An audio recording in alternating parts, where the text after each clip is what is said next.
is a first-round pick out of USC, Anthony Munoz. There's 100 unbelievable players that are going to be on this board. Yes. There's not one of them that's going to end up on that board I would trade for him. I'm talking about one of the great athletes that has ever put on a helmet in the National Football League, sitting right there. I was going to be a Major League Baseball player. I was going to be a third baseman or a pitcher. Brooks Robinson or Juan Marichal. That's what I was going to do. Looking at this picture of you over here and all this tape you have on, and I'm looking at you talk, and I'm looking at that finger. Yeah, no, it didn't work. You need more tape. Bad tape, man.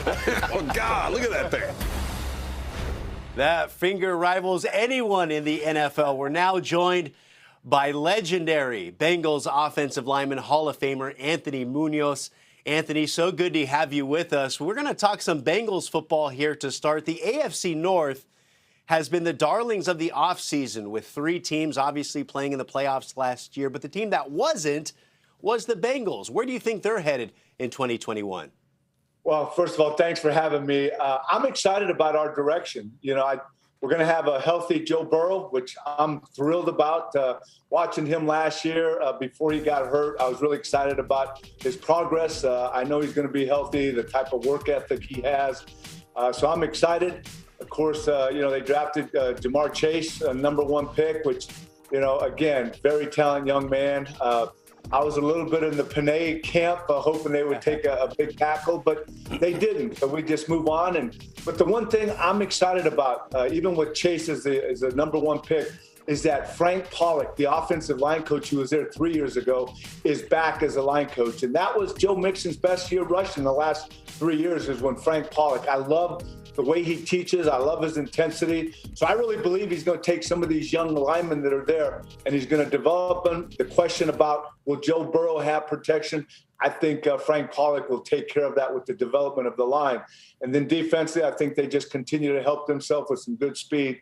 So I'm excited about the direction that this football team's going in, and I'm looking forward to watching them in 2021. Certainly a priority to protect Joe Burrow here in 2021. They got him more weapons, reuniting him with Jamar Chase there, his old teammate at LSU. I want to talk about your durability in your 13-year NFL career. You only missed one game the first 11 seasons, and that was coming off some major knee injuries that you had coming out of USC.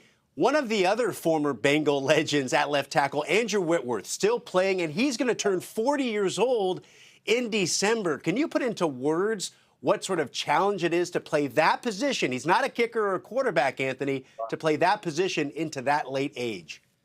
No, it's a great challenge, and I respect Whit not only as a player but as a person. I got to know Whit when he was here really, really well, and of course I'm still enjoying watching him play because he's done an amazing job, not only all his years with the Bengals but now with the Rams. And it takes a lot of work. I mean, and it takes intensity every time you're playing out there. You got to play at the highest level, because I really believe the harder you play, the more speed you play with, that's going to get you to lower risk of getting injured. And that's what Andrew's done.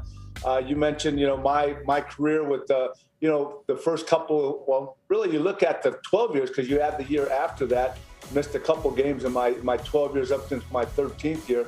And I just think it's preparation. You have to be ready.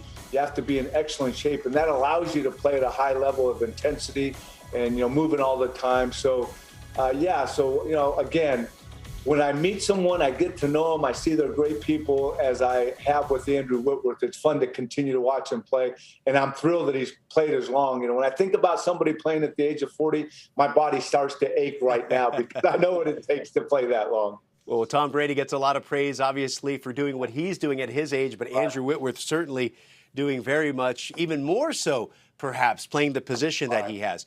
Anthony, I know you've been working with the Pro Football Hall of Fame and HealthNet, a strong advocate for people to get their COVID-19 vaccines. Why has that issue become so important to you here this last few months?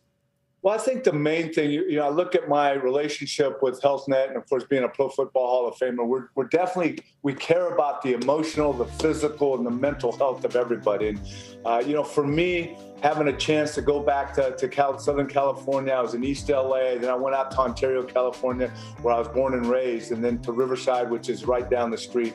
And to really encourage people, the one thing that I wanted to do, and I expressed that, I'm not an expert, I'm not a doctor, But because you educate yourself, you want to know what is right and what is not right. And the analogy I use, a lot of people didn't realize that when I was in college, my 4 years at USC, I went through 3 knee operations. And because I listened to doctors, I listened to the medical staff, the training staff, and I listened to the physical therapist. That got me back on the field. So I listened to the doctors during the pandemic. I wanted to know exactly what I had to do to avoid getting sick, to avoid the coronavirus. And to me, I educated myself, and it was about taking the vaccine. So I took it, and that's what I did. As someone that has a wife, 43 years, couple kids, and some grandkids. I wanted to be that example, hopefully that leader that says, okay, here's what we need to do. We need to listen to the medical staff. And that's what I did. Educate yourself, because I know there's a lot of misinformation out there. And for me, being a man of color, Hispanic, I wanted to really focus on the general community, but also understanding that the African-American and the Hispanic communities are really hesitant to take the vaccine. Again, I'm not demanding and saying you have to do this, but what I'm saying is educate yourself and see what's best and what's healthy and what's safe for you. And that's what I've had a chance to do with HealthNet and the Pro Football Hall of Fame. I've made several trips around the country, but the one that was really special was going back to Southern California, where everything started for me.